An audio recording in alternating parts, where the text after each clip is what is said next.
Good morning. Good morning. My name is Tom Wright. I'm a senior fellow and director of the Center on the United States and Europe at the Brookings Institution. And it is my great pleasure to welcome you to our discussion this morning on is the NATO-EU divide an obstacle to European foreign policy? Recent events and developments, including the announcement of the AUKUS security pact, the US withdrawal of forces from Afghanistan, and heightened tensions at the Russia-Ukraine border have all prompted a renewed discussion of European strategic autonomy on both sides of the Atlantic. However, the role of the United States and NATO in European security remains a divisive issue, not only between the two sides of the Atlantic, but also within Europe itself. While some European member states, like France, advocate for the bolstering of European defense, others argue that a greater security role for the EU would detract from NATO. So how can NATO and the EU cooperate to enhance transatlantic relations and European security? Today, I'm very pleased to be joined by a distinguished group of experts on European security and defense to answer this question.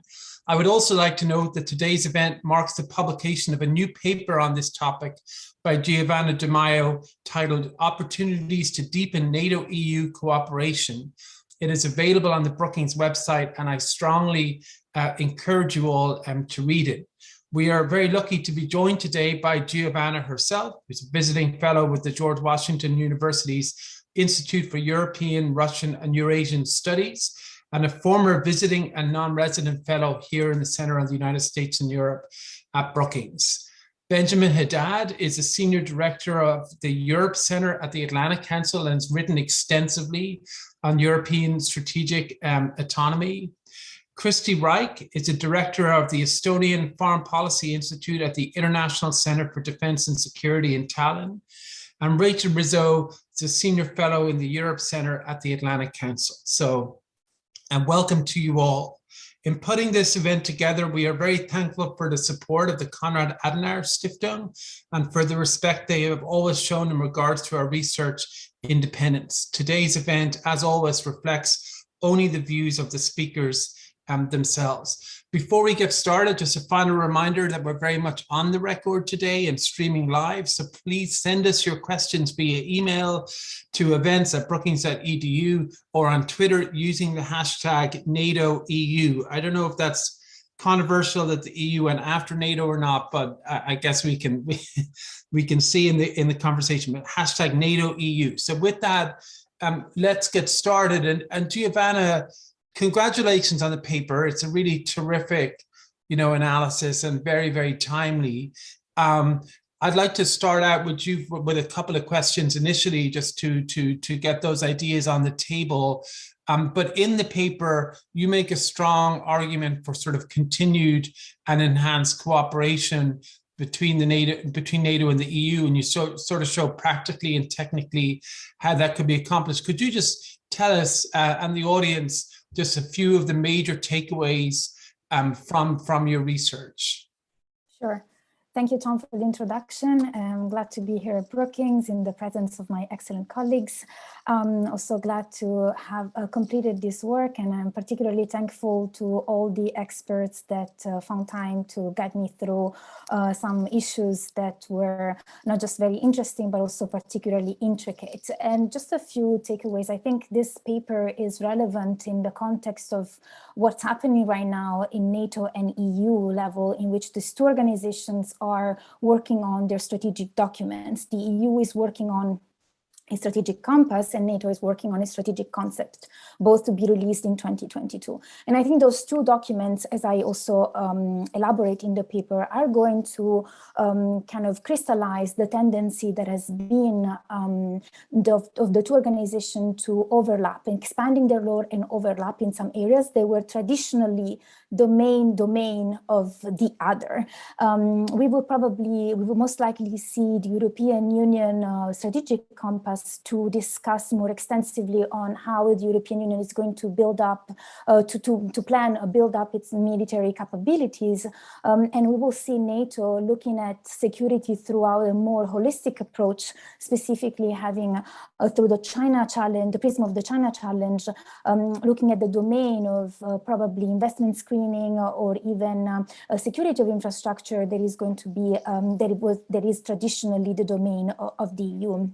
And following the shock of Afghanistan and AUKUS, obviously there has been some pushback from NATO leadership about on this idea of European Union ambition on strategic autonomy. So that's what drives the paper in trying to see, like, is the EU strategic autonomy, or even like, is the EU military capability, increased military capabilities, that incompatible with NATO? So the way I structured the paper was trying to look into how the two organizations have cooperated in the past. What are the mechanisms in place? There is a very good level of personnel exchange, but there is also a track record of military cooperation.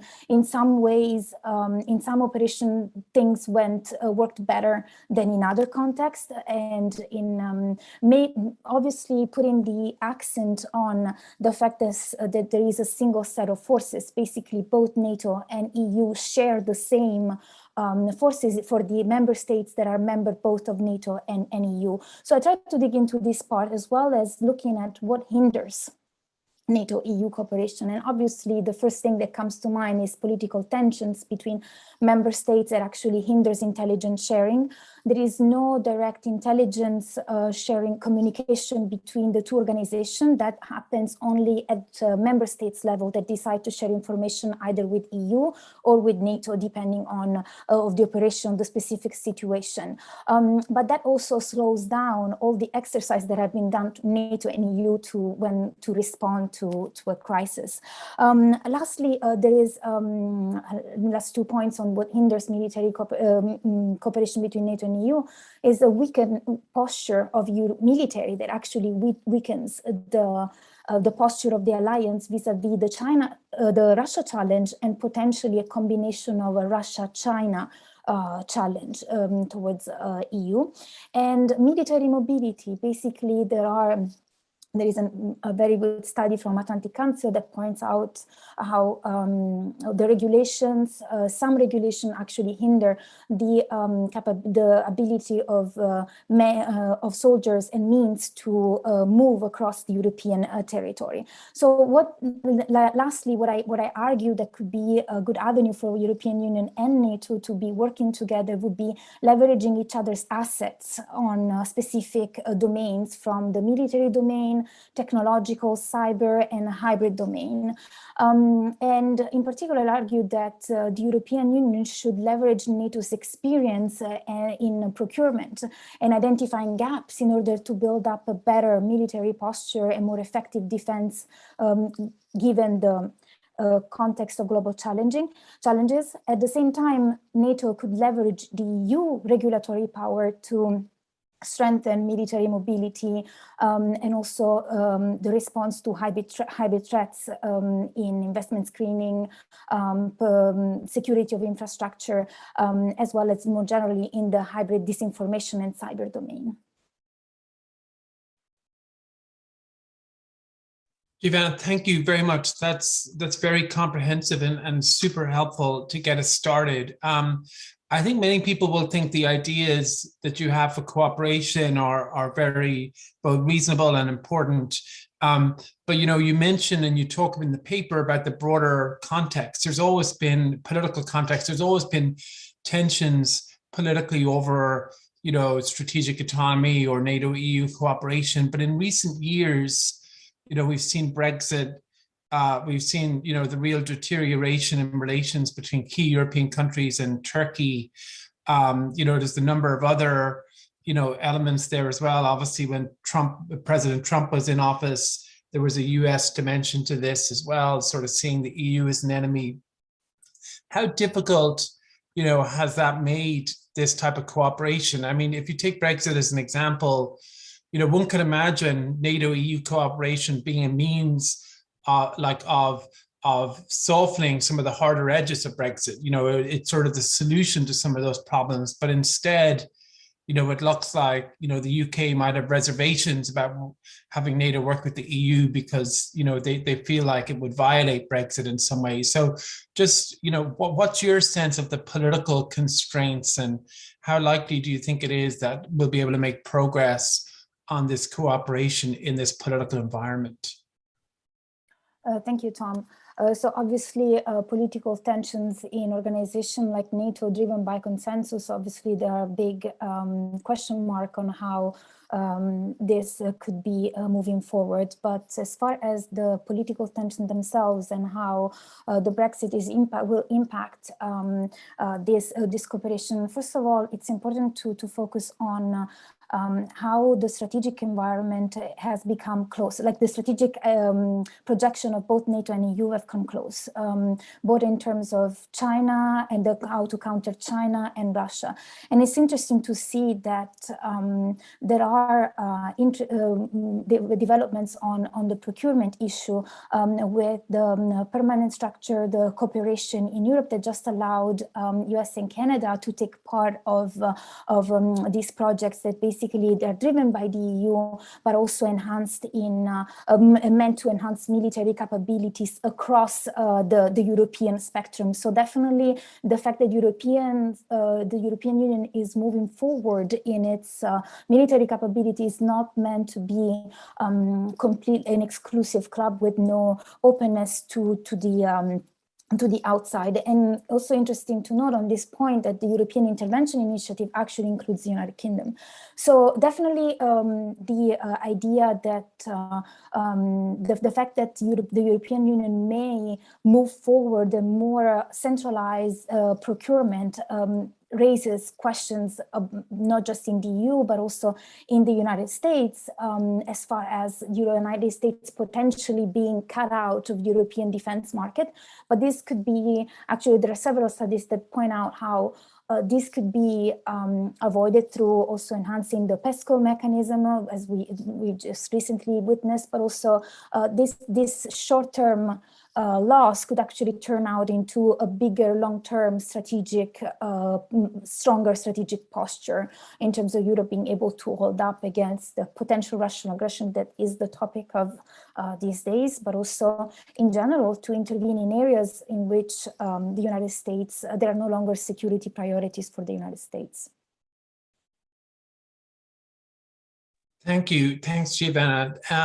Ben, if I could start with you, I mean, I'd love to get your thoughts and comments just on Giovanna's findings, but you know, also you've been in the middle of this big debate, especially since AUKUS on European strategic autonomy. I mean, I guess one question I have is like, do you feel this goes far enough? I mean, you've argued for something broader, but or bigger, but you know, is this a first sort of initial step on or part of a broader sort of strategic autonomy agenda? How do you sort of think about it?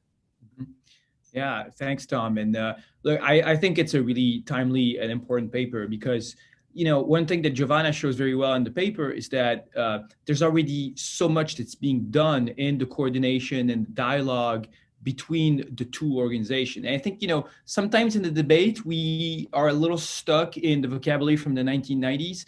And, you know, and at the time, there were some, I think, very important warnings from American policymakers over the risk of duplications and redundancies, the famous 3Ds from Madeleine Albright between European defense and NATO. And I think since then, European leaders and Americans as well have heeded this warning and put in place a series of mechanisms to make sure that there is actually value added and complementarity between the two organizations. And if you see, you know, weapon systems that are being developed in Europe are interoperable with American weapon systems, you can see that the capabilities on which Europeans are focusing are identified as, you know, gaps also with NATO. I mean, there's so much in terms of the dialogue. And Giovanna, you just mentioned the strategic compass and the concept, and there's dialogue also here that's taking place to make sure that the inputs of both are integrated. So I think we're in a very different place than we were, you know, 30 years ago from a purely, you know, we'll talk about the broad strategic picture, but from a purely institutional standpoint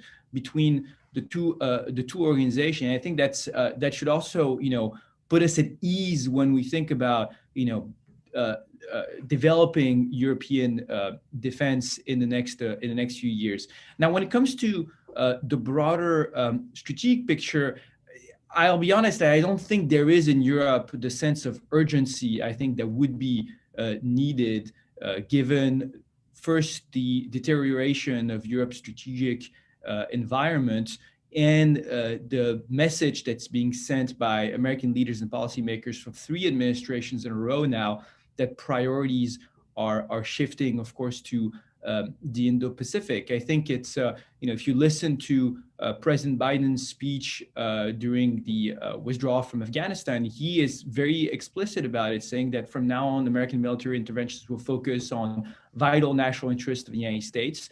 And I think this, you know, opens an interesting conversation about European defense versus NATO, because it's pretty clear that Article 5 of NATO, that President Biden has called a holy obligation, would represent a vital national interest of the United States. If tomorrow you have a Russian aggression on a member of NATO in the Eastern Front, I have no doubt that there would be strong American commitment to defend this country with other NATO member states. But when it comes to security crisis in the neighborhood of Europe, if tomorrow you do have an escalation of the crisis in Republika Srpska and Bosnia, if you have another crisis in Libya or North Africa, more generally in the Eastern Mediterranean, I don't think you would see today the political appetite on both the left and the right of the American political spectrum to intervene on the behalf of the security of Europeans. In fact, you've already seen this in previous years with the crisis in Syria that severely stressed institutions of the European Union, from the migration crisis to the rise of ISIS and terror attacks all across Europe. And you've had 2 American administrations in a row that, you know, made a choice not to intervene and to not to shape political outcomes in Syria, in a crisis that, you know, was seen much more urgent from a European perspective. So I think this is why with Max Berman in Foreign Affairs recently wrote a piece sort of making the case for a giant borrowing plan of 100 billion euros to invest in European defense capabilities. We can finesse the details, and of course it's more of a provocation and the debate more than anything else. But I think it's urgent really for Europeans to develop their defense capabilities and to have a serious transatlantic conversation about burden sharing, responsibility sharing, where Americans don't want to intervene and focus anymore, and where Europeans can step up and take responsibility. In this respect, European strategic autonomy, which only means the capability for Europeans to act and defend their interests and security on their own if the United States is not engaged on the theater, will clearly be an asset for the US and for the transatlantic relationship. It will not drive Americans away from Europe. On the contrary, it will show the value added of European allies to the United States. And let me finish just with this point. On issues where Europeans are strong, the relationship is strong. There is a process of dialogue. If you look at, for example, digital and technological issues where the EU has really risen as a normative superpower, as sort of a standard setter on the international stage with GDPR, DSA, DMA, we've created TTC. We've created a process of dialogue between both sides of the Atlantic because the United States sees that it needs to engage Europeans to shape common solutions.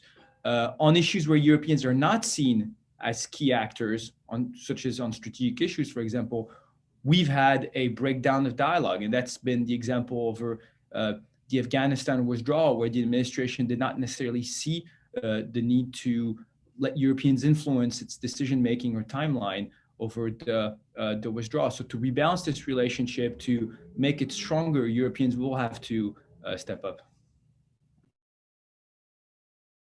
Thank you, Ben. That's very, very helpful. Christy, if I could come to you, and you've written a lot on this as well, but I'd love to get your thoughts on Giovanna's paper, but then also on what she said in her remarks, but also this broader question that Ben sort of raised of a more ambitious sort of European strategic autonomy. And I mean, obviously there are concerns in sort of Eastern and Northern Europe, on this. And so I'd love to get your perspective on just how you sort of see that debate as it's unfolded since AUKUS, and what some of the continuing concerns, may be coming from that part of Europe as they're sort of communicated to the United States here.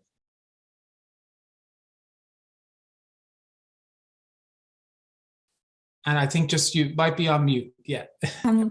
Yes, thank you, Tom, first of all, for inviting me. Thank you to Brookings for this event. And congratulations to Giovanna for this very timely paper. What I think is really important in the paper is this comprehensive approach to European security. And somehow we all know that we need both organizations, NATO and the European Union, to take care of European security. And we have been talking about it a lot, that there needs to be better cooperation between the two organizations. But practically still, as you show in the paper, there are a lot of hurdles to having a better relationship, and it's a very valuable exercise to find for better synergies between the two. And we saw this boost that was given to EU-NATO relationship by the Ukraine conflict when it started in 2014. And yet now, 7 years later, we haven't made perhaps still satisfactory progress.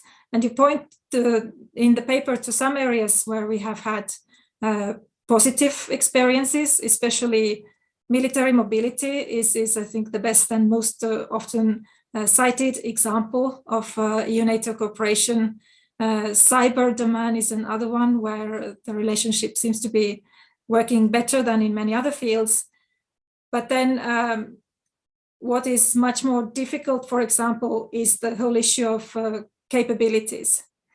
And somehow we are in a situation today where we all agree, the US, Europeans, EU, NATO, that Europe needs stronger military capabilities, and that's the most important issue for Europe to be more capable to take care of its own security.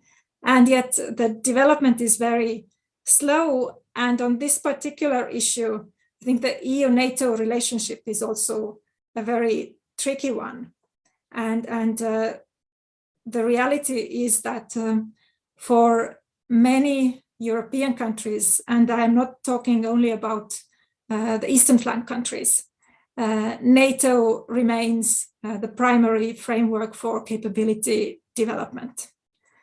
And there are plenty of reasons for that. It's not going to change anytime soon. It has to do with our threat perceptions, and it has to do with the actual contribution that NATO still makes to Europe's defense, and then looking at what the EU contributes with its defense cooperation, security and defense policy, all these initiatives that we have seen in recent years. As you also note in your paper, they have not been making that great progress, less than expected. And looking at what the EU actually kind of contributes to addressing the most pressing security and defense needs of its member states, it's not that great. And the way I see, like, looking to the future of EU-NATO cooperation, I think that's one area where the EU and NATO need to find much stronger synergies to make the capability development processes better linked to each other, and to make sure that this rhetoric about EU defense cooperation, EU defense dimension also contributing to a stronger NATO actually becomes a reality, that we will have clear cases of the EU developing capabilities that are needed for NATO, that are important for NATO. And that's a very clear position in principle on the EU side, that anything that is developed in the EU framework is available also for NATO. It's available for both organizations. And of course, we all know there are no EU capabilities, there are no NATO capabilities. It's member states that have to strengthen their investment in military capabilities, and that's a key issue, key problem for Europe. And one more point I want to make as an introduction, and later I'm happy to get into other questions, is about these divisions that we have in the strategic thinking. You note in your report, Giovanna, that the strategic thinking of the EU and NATO has kind of come closer, and I think that's a very important positive development and the basis for finding better synergies. But I still have this sense, and AUKUS or Afghanistan did not change this, that we have bigger differences among European countries than between some European countries and the US when it comes to how we assess the most pressing security concerns and how we should be addressing these concerns.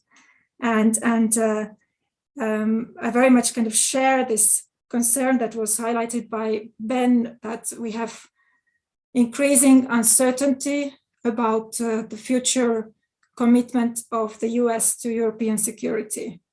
We don't see any signs yet of the US presence in Europe weakening, and actually we like to highlight in our region, in the Baltic states, that it has even strengthened. But of course, we have to acknowledge this strategic shift and reassessment that the US is going through, looking at its global priorities and commitments. And it means that there is a lot of work to be done among Europeans then to find a common understanding of how we prepare for this possible future diminished role of the US in European security and defense. Thank you, Kristi. That's fascinating. Thank you. Rachel, we come to you next. I mean, obviously, we'd love you to comment on Giovanna's paper, but just on this broader conversation as well, to put a little bit of an angle on the question.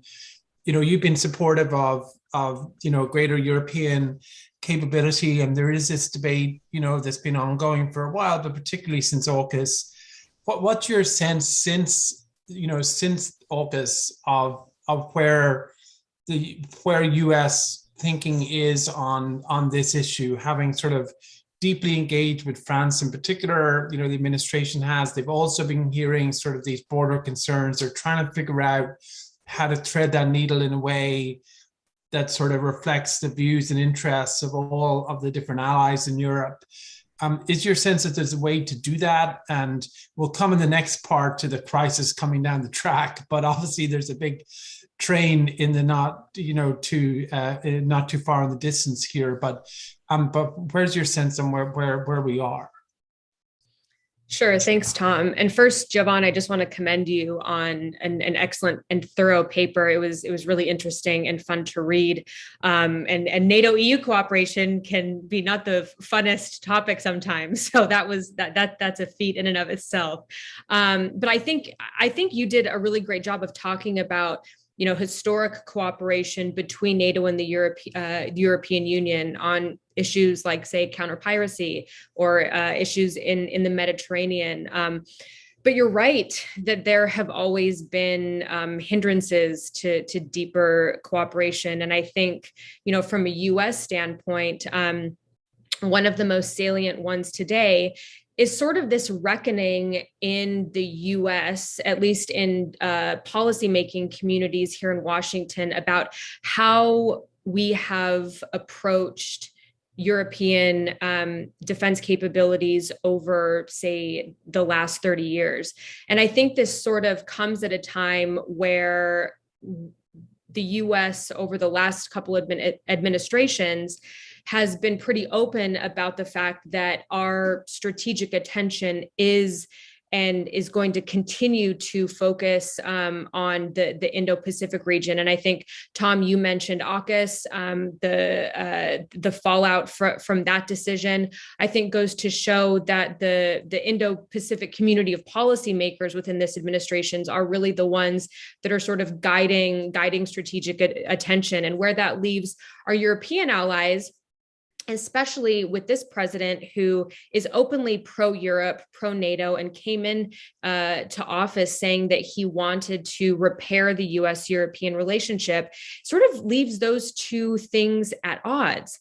But I would say that today, there is this growing chorus of voices within the policymaking community that are much more supportive of Europe further developing its defense capabilities and ability for autonomous action. I think looking back over the last, say, 30 years, there were probably two, in my opinion, the two most pivotal moments that have really dictated how the United States has positioned itself on this issue since, I think, the end of the Cold War. The first was in 1998, and Tom, you already mentioned this, the San Malo Declaration between Chirac and Blair, saying that they need to establish a European defense community backed by credible forces and action. And the U.S. Response to that was really swift. Just a few months later, Madeleine Albright went to NATO and gave her famous 3D speeches. There should be no duplication or discrimination or delinking EU capabilities from NATO. And that pretty much ended, I think, the EU's quest for autonomy at that point. And then the second time, I think, came in 2017, when 25 European member states signed on to PESCO, Permanent Structured Cooperation. And there was this, again, swift backlash from the United States. At the time, the U.S. ambassador to NATO said that they didn't want this to turn into a protectionist vehicle for European defense.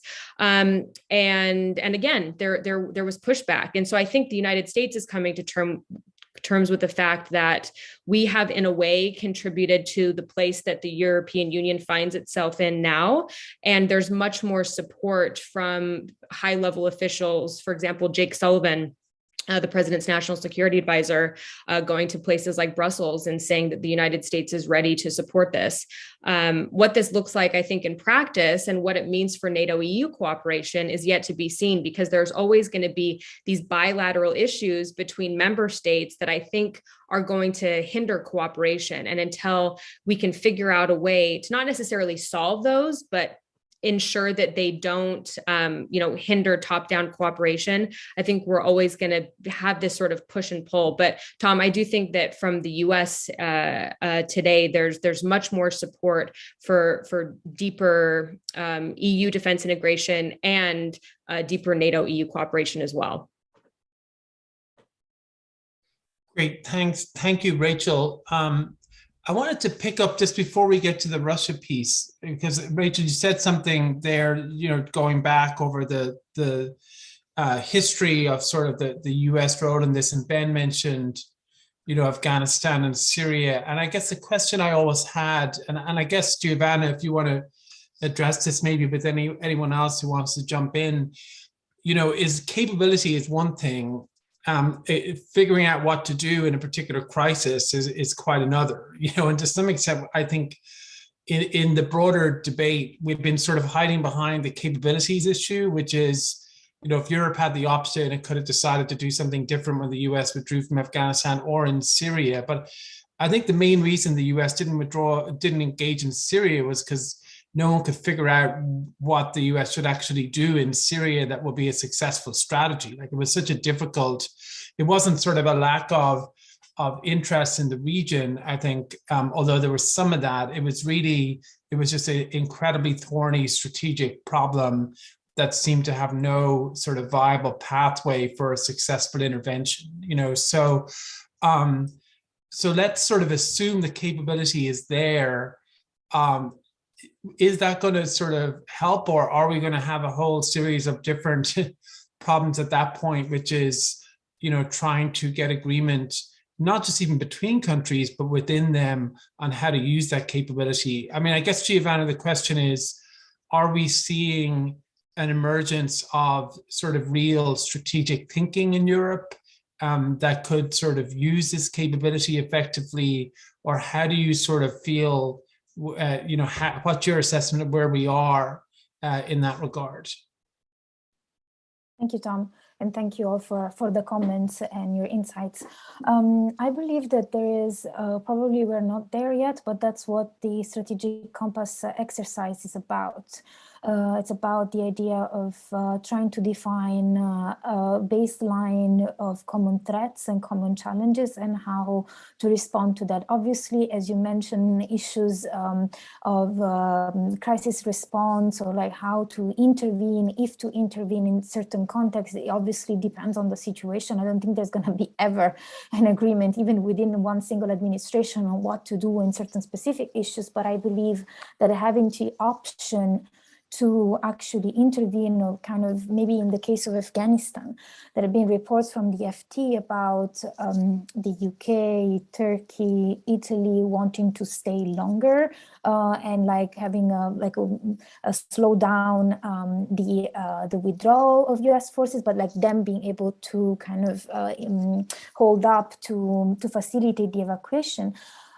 Then in that case, that could have been an opportunity for on the European side, even though like UK and Turkey are out, but like in a similar situation, it could have been an option at least to operate that. And you're right, I think Christy mentioned the different threat perceptions that we have.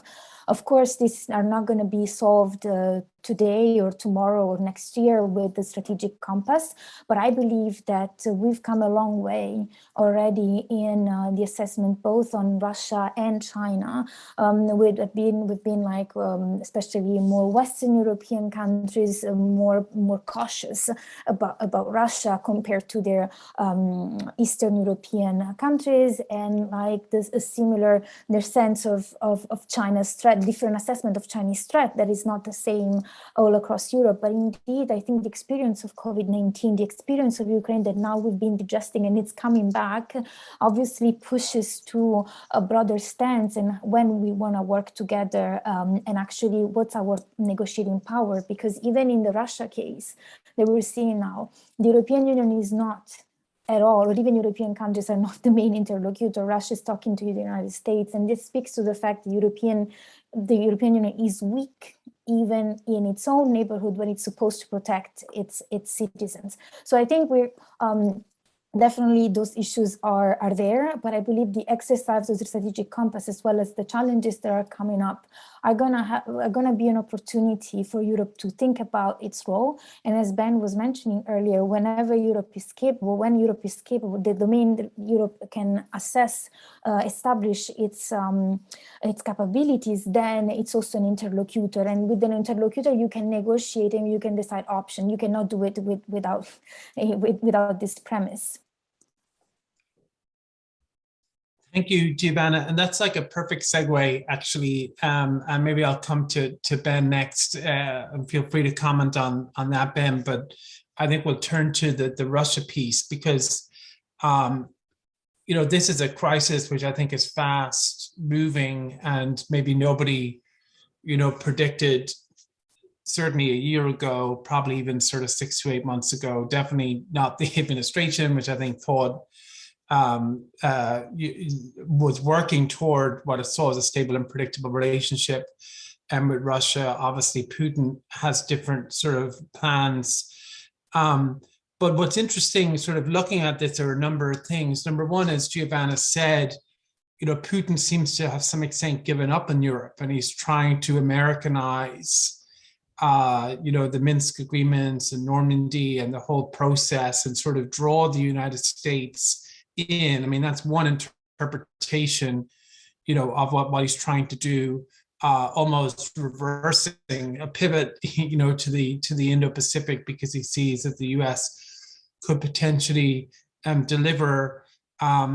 The other piece that's sort of obviously very striking is the prospect of a major sort of land war in Europe if he actually does move in, and if he moves in on a far greater scale than in 2014, maybe taking over the eastern part of the country. And the question that arises then is, this will be the real test, I guess, of European will and capability, and whether or not that EU-NATO piece works very forcefully. Could you, Ben, maybe tell us a little bit both about how you sort of interpret what's happening with respect to the role of the United States and Europe, but then also what can we expect, in the event of a major crisis in January? Like, obviously you would hope for a unified European response, but are you worried, that President Macron with an election will be trying to, be very active in maybe an independent way, and you might see a new German chancellor slightly unsure, and Britain doing its own thing? I mean, is this not in the EU anymore, but in NATO? Is this the moment where we'll see a fracturing, or will we see that unity at a moment of testing? Yeah, well, first, just to pick up quickly on Giovanna's last point, because I really agree with this. I mean, you can't have strategic thinking without capabilities, because you're just completely powerless. I love working in a think tank, but I don't think Europeans should be a think tank. You need to be able to at least have the capabilities to respond. And so when you look at, of course, you can have a debate about how to intervene. I think the reason the United States did not intervene in Syria was first and foremost because they did not see it. And by the way, Obama and Trump were explicit about this. They did not see it as a major existential security crisis for the United States. In many respects, it was an existential crisis for the European Union. You could even argue Brexit would not have happened without the shock in the images of the migration crisis of 2015 and how it reverberated in domestic politics of Britain at the time. So this is why, first give yourself the ability to intervene, and then we can have the strategic debate. The Europeans are sort of doing it the other way around and publishing a lot of really great documents, but not really thinking about what we can do about it. So on Russia and Ukraine, look, first, when you look at the statements coming from European leaders, including from France, because you mentioned it in the question today, right now, there's clear show of unity, I think, in the transatlantic relationship, warning Russia of severe cost if it were to move forward with an invasion. My sense is that if it wanted to invade Ukraine, the Russian leadership would have already included in its calculus the cost of severe economic sanctions. So that's something that I think Putin would be ready to wither. It's been a pretty good year for him. When you look at energy prices, when you look at currency reserves, I think the country has withered already the cost of the different waves of sanctions that we've imposed since 2014. We're not talking about Navalny anymore. So he may see this as a legacy defining moment for him. I tend to think that when someone says that they're going to do something and when they really actively prepare to do it, they end up doing it. So I do think that we should be clearly ready and take very seriously the risk of aggression against Ukraine coming from Russia. And this is where we need to have a real transatlantic conversation about how to increase the cost even beyond economic sanctions, but also giving Ukrainians the ability to defend their country, which we didn't really do in 2014, 2015. There was this debate in the Obama administration. So how can we provide Ukraine with the weaponry that it needs to be able to defend its sovereignty? So I hope we'll have this debate, and I think that's already the conversation that we're having right now, but at least signaling unity and the cost of action to Russia, I think, is important. I think the message that President Biden sent yesterday in his conversation with Putin, saying that an aggression would also shift the balance of power in Europe and shift the U.S. force posture in Europe, is really important, because if Putin is also using this to force a conversation on the security architecture of Europe, to try to give himself a veto over NATO enlargement, for example, showing that it will have exactly the reverse consequence, I think is welcome. Will that be enough? I don't know, but I think at least it's important to show transatlantic unity here. Thank you. Thanks, Ben. Chrissy, obviously this is hugely important for Baltic states, and sort of a reminder, not that one was needed, I guess, of a continuing sort of threat from Russia. But how is this crisis being interpreted in the Baltics, and what's your sense of how Europe collectively, both at the EU and NATO level, will respond, not just in the deterrence phase, but if deterrence fails and Putin does invade Ukraine, what's your sort of expectations of how that will play out? Yeah, well, first of all, this recent escalation of tensions, I think, again, kind of underlines that Russia, more than anything else, is an issue where Europeans need the US. And we have seen the crucial role of the US in gathering this collective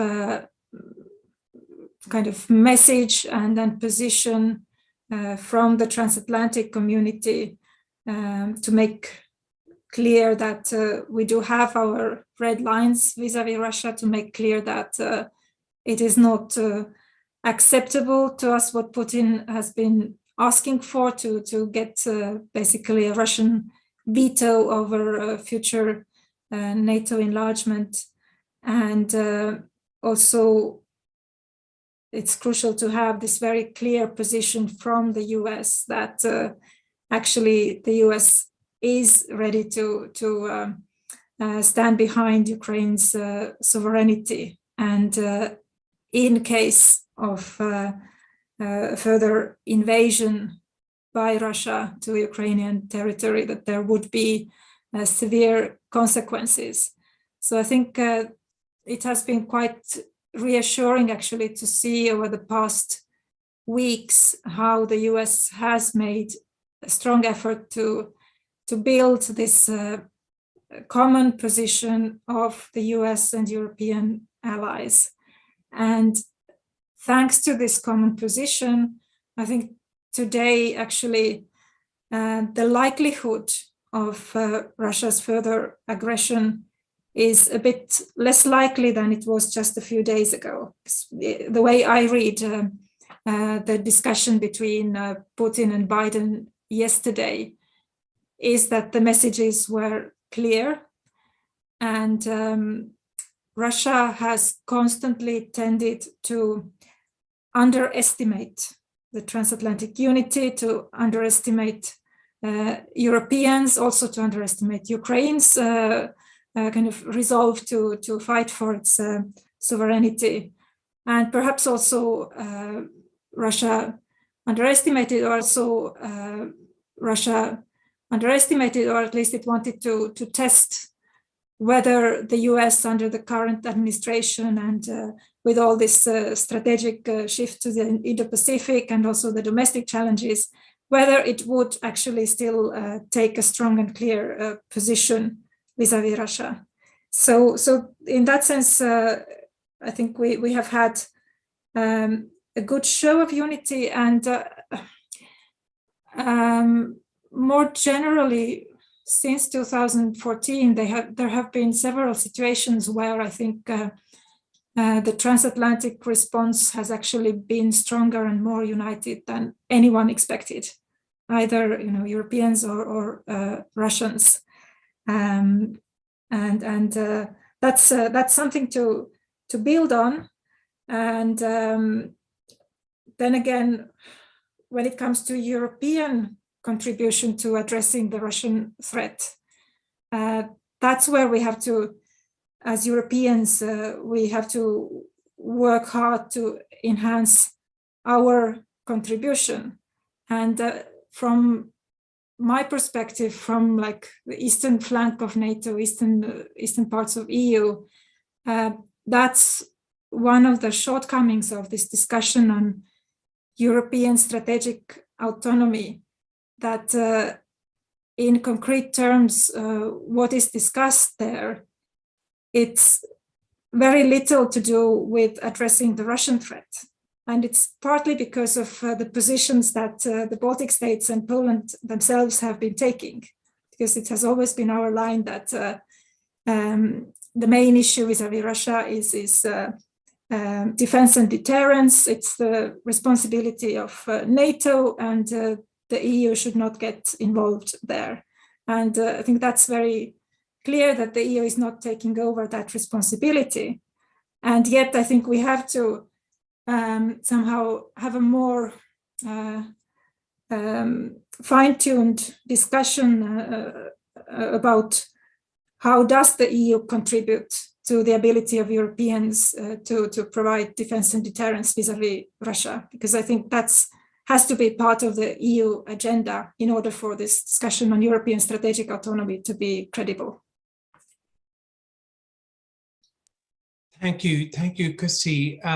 Rachel, if I can read to you just a quote on Twitter from Carl Bildt a couple of days ago, I'd like to get your reaction. He said that Putin's launched his high-stakes game over Ukraine in the belief he can pressure the United States into a new deal over European security as Washington gives priority to the China competition. But this is sort of a line of thought that the new pivot, to Asia is stretching sort of US commitments, that the US will be compelled to make sort of tough choices.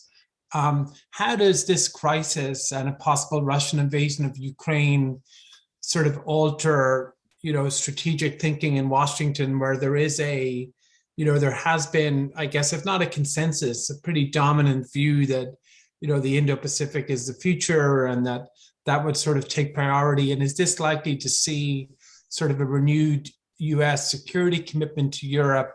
And how do you see that sort of, playing out? Sure. Well, first, I want to say that if I wanted a really thorough answer on this question, I would actually ask you.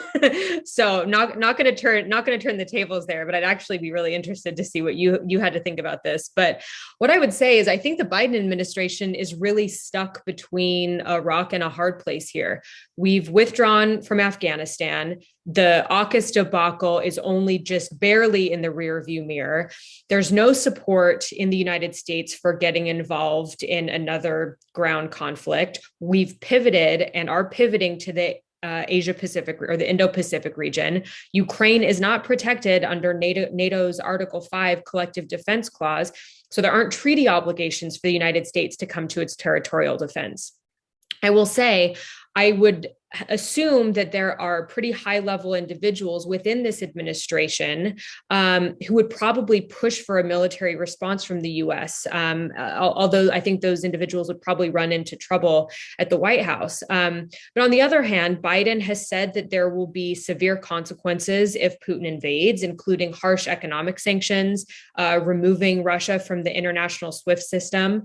The question is, will these be used as preventative measures if it becomes evidently clear that an invasion is imminent, or will they be used as punitive measures in the event of an invasion? And if that's the case, I have a really hard time thinking that they'd be punitive enough for Putin to turn back. That's not something that, I'm not someone who understands the inner workings of Putin, like say Dr. Fiona Hill, but that just doesn't seem like something that would be on the table.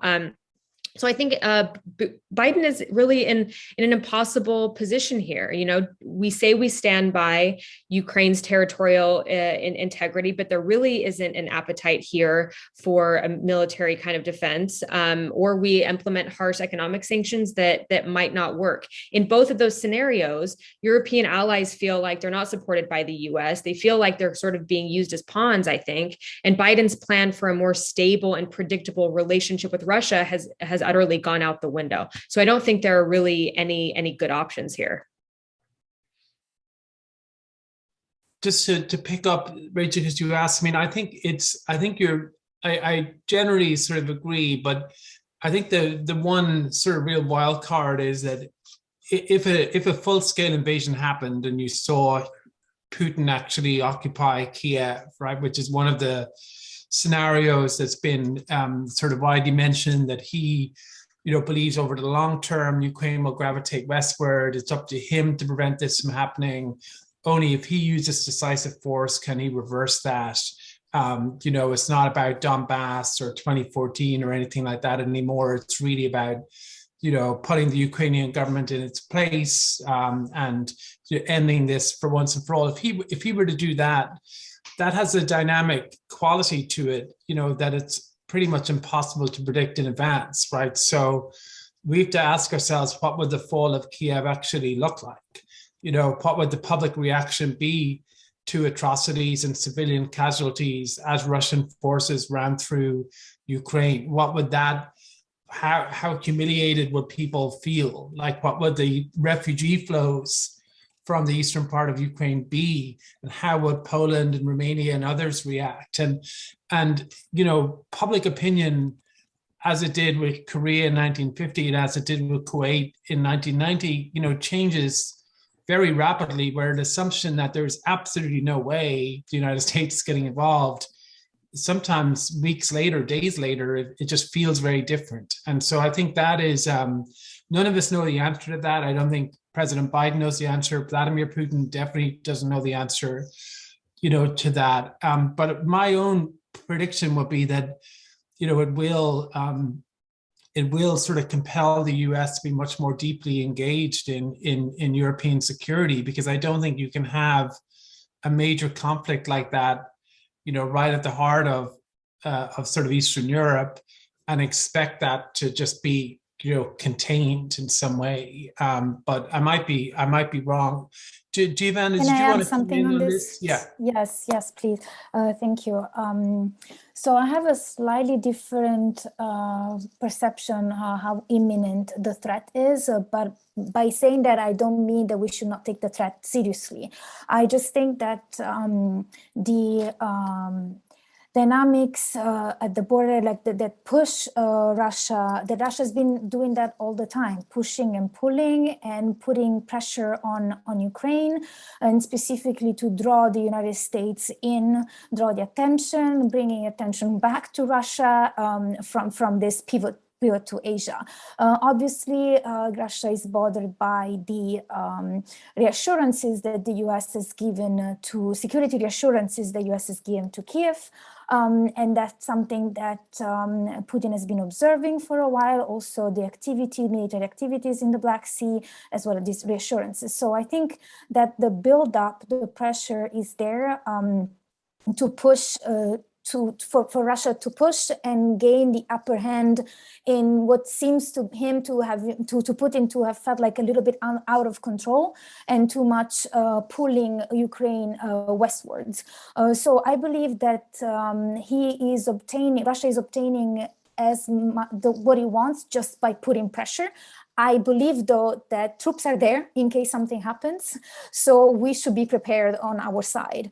I just don't believe about this imminent threat. I just think that we need to be, as Ben was saying, Rachel was saying, like a unified transatlantic response, clarifying line. But I do see the added value of the predictable relation, the fact that they could hop on the phone and discuss this. I think it's pretty important.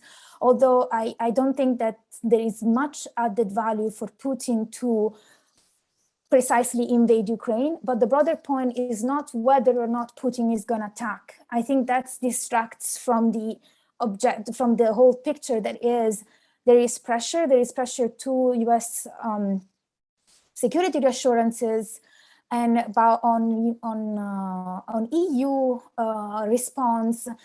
We also have not mentioned the Belarus-Poland border that also is a source of big instability at the borders of the EU.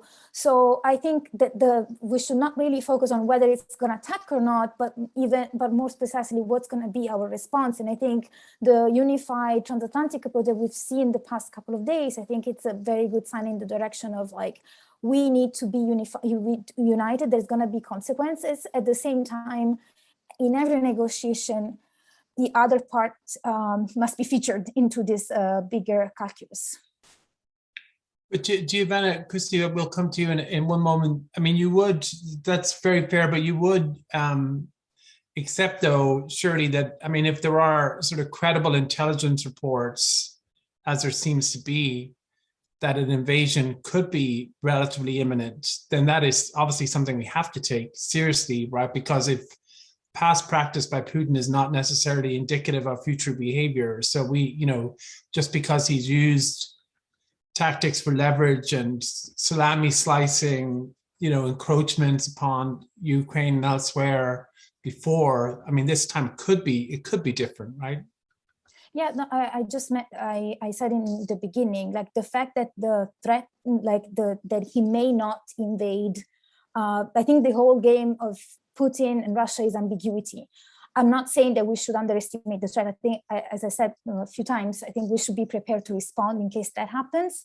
I just don't think it's going to be, not to contradict an intelligence report, but I think the fact that Russia has been plays in ambiguity may put us in a weaker position in debating whether or not it's going to happen. I think we should just prepare for the worst in general. Thank you.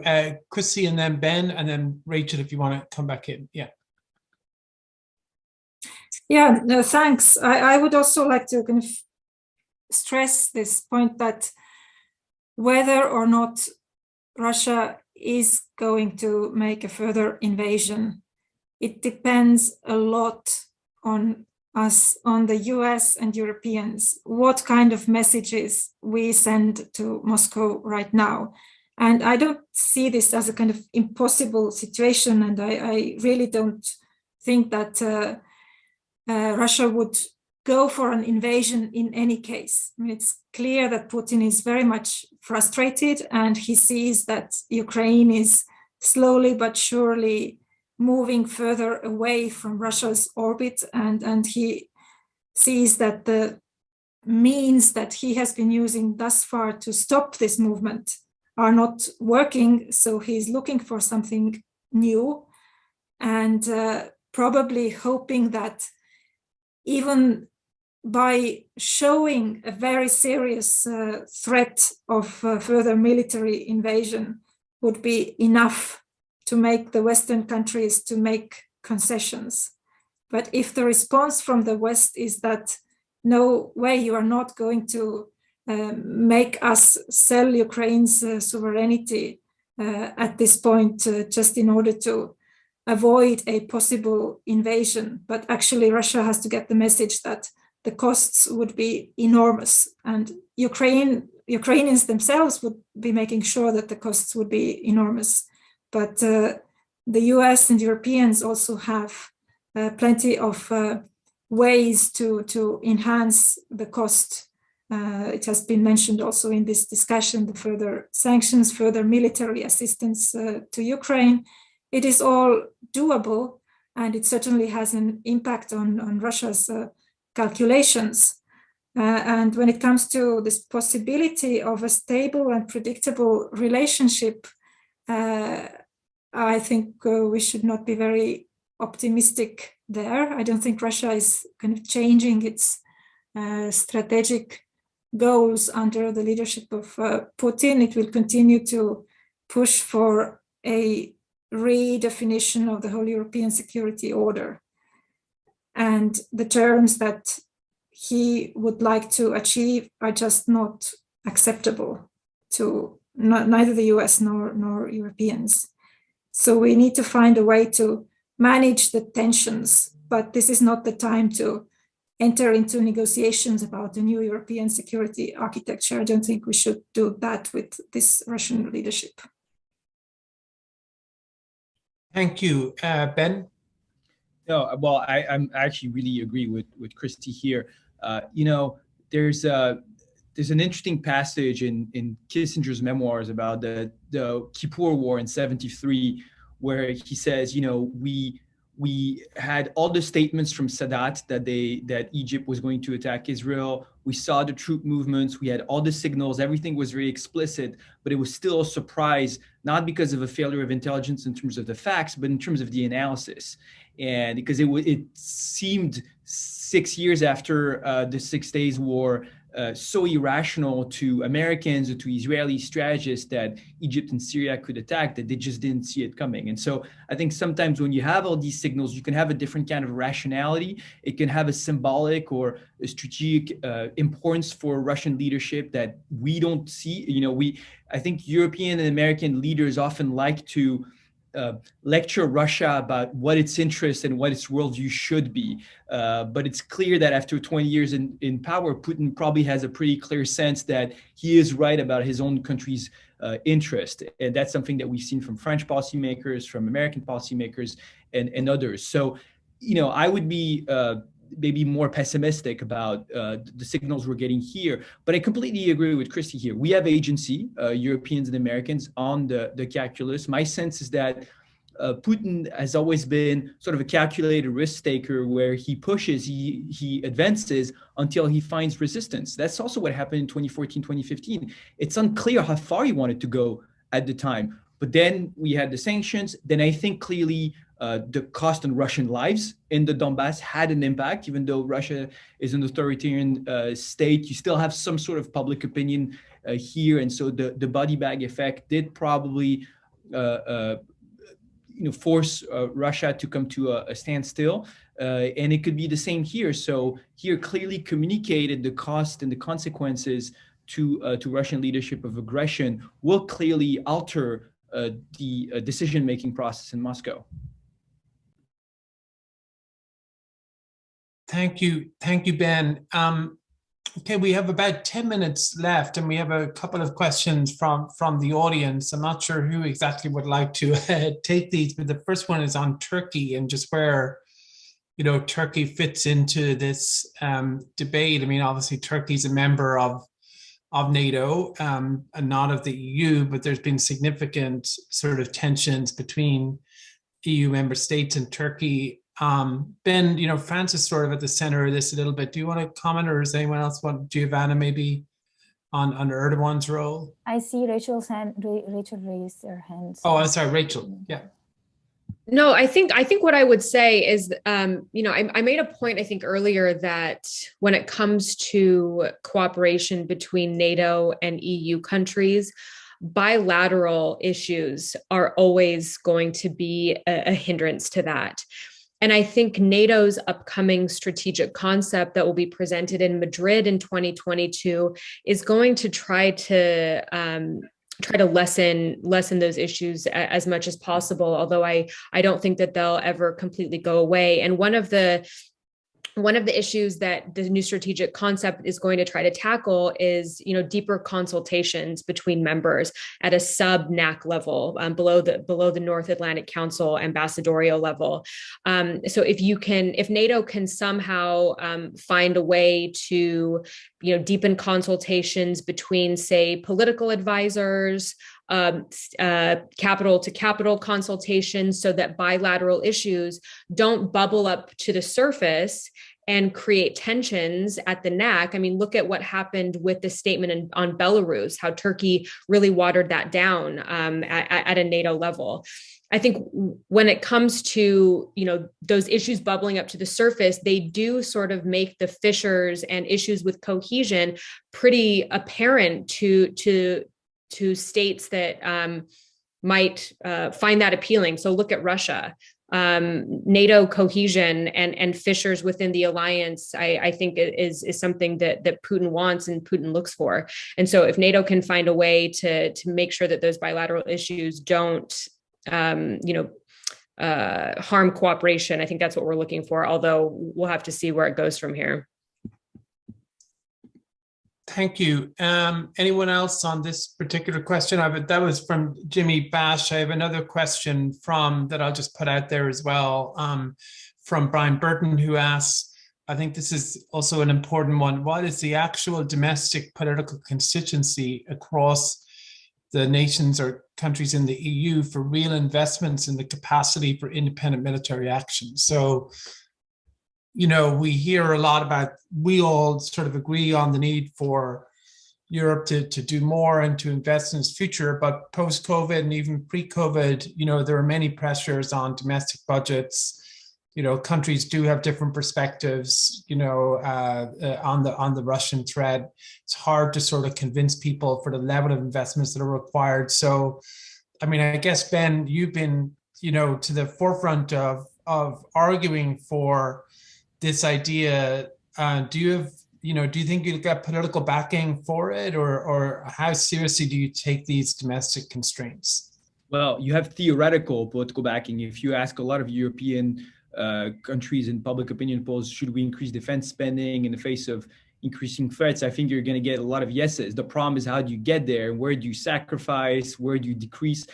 I do think that there's a potential window of opportunity right now with borrowing costs being very low and interest rates being negative in a lot of European countries, potentially to invest more. But of course, with COVID recovery, there's other priorities. This is why, by the way, to go to a little bit of a arcane transatlantic topic, but that's also really critical, is American policymakers need to understand that to be able to get there, we need the development of an indigenous European defense industry, because political leaders need to be able to point to jobs, to investment, to growth domestically if they need, if they take from other budgetary lines. So I think that will be really critical. To put it bluntly, you can't ask Europeans to increase defense spending just to buy American stuff and create jobs in the United States. That's not going to fly in France or in Germany. Of course, you do it by being interoperable with the US, and that doesn't preclude American companies from competing in Europe. That's already the case. And I always like to remind people that, Lockheed Martin owned half of the AUKUS contract, including in the AUKUS, the French contract with Australia, rather, the pre-AUKUS contract. So, even the country that's pushing for strategic autonomy the most, of course, works very closely with the American defense industry when it needs to. And also, Tom, if I can add to what Ben said, I think there is a great potential for the defense market to actually be able to boost not just on the investment side, but also the technological development of European countries. And I think that for one, this can, like a boost in the defense industry, can create jobs. And secondly, it will favor a broader technological development that can actually be handled transatlantically.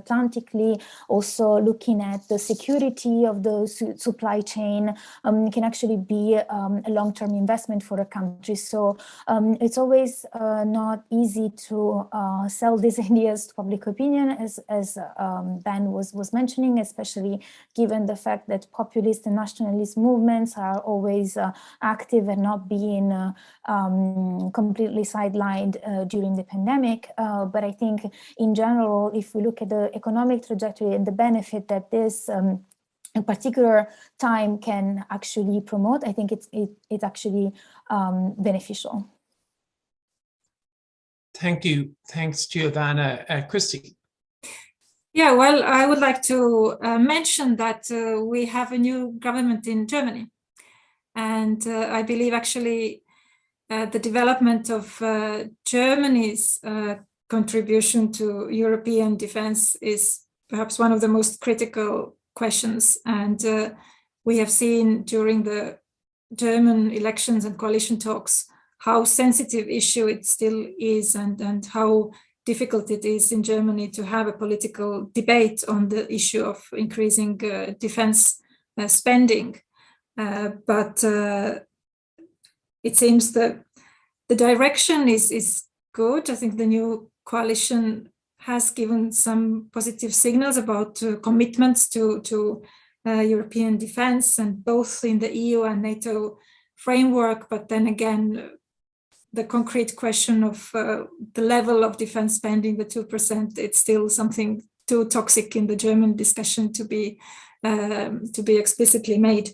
But looking to the future, and especially when it comes to defense and deterrence vis-a-vis Russia, imagining with different scenarios, possibilities that the US role will actually diminish, then Germany will be the most important country to actually make up for that change in the US focus. Christy, thank you. We are just about out of time. Rachel, I think if you haven't come in this round, if you want to say anything, and Giovanna, if you've got like 30 seconds, if you want to say anything to finish, but no, obligation, and then we'll wrap up. No, I think the only thing that I would add is sort of wrapping this back into our conversation on strategic autonomy and NATO-EU cooperation. With this new German government, I think that if the European Union developing and integrating its defense capabilities is going to come to fruition, the Germans do need to get on board. And this new government, led by Olaf Scholz, has said that European sovereignty, more Europe, is part of its goal as a new government. And so I'm going to be really interested to see how that translates into defense capabilities. The coalition agreement did not say that this government is going to make a goal of spending 2% of its GDP on defense, but it wants to spend 3% of its GDP on a more broadly defined set of goals, including diplomacy and development as well. So I think what this means for NATO-EU cooperation, strategic sovereignty, is going to be really interesting to watch, and I know a lot of us will be watching it closely. Thank you, Rachel. Giovanna, a brief final word, or you okay? Yes, just saying that. Picking up on what Rachel just said, I think it's now the ball is in the European courts about what they need to do and what they will do about their ambition to increase their capability for one, and then having a more prominent role in international security. And thank you also to your comments. It's been a great, exciting conversation. Thank you, Giovanna, for such a terrific paper. Thank you to all of you, to Rachel, Christy, and Ben for joining us. I've no doubt that we'll continue this in the new year, hopefully in relatively boring circumstances, not too exciting a backdrop of geopolitical events. But I'd like to thank Agnieszka and all the team at Brookings as well for pulling this together, and also to the Konrad Adenauer Stiftung for their support, and to the audience as well for joining. And with that, we're adjourned. Thank you. Thanks for watching. Be sure to like and subscribe for more videos from Brookings.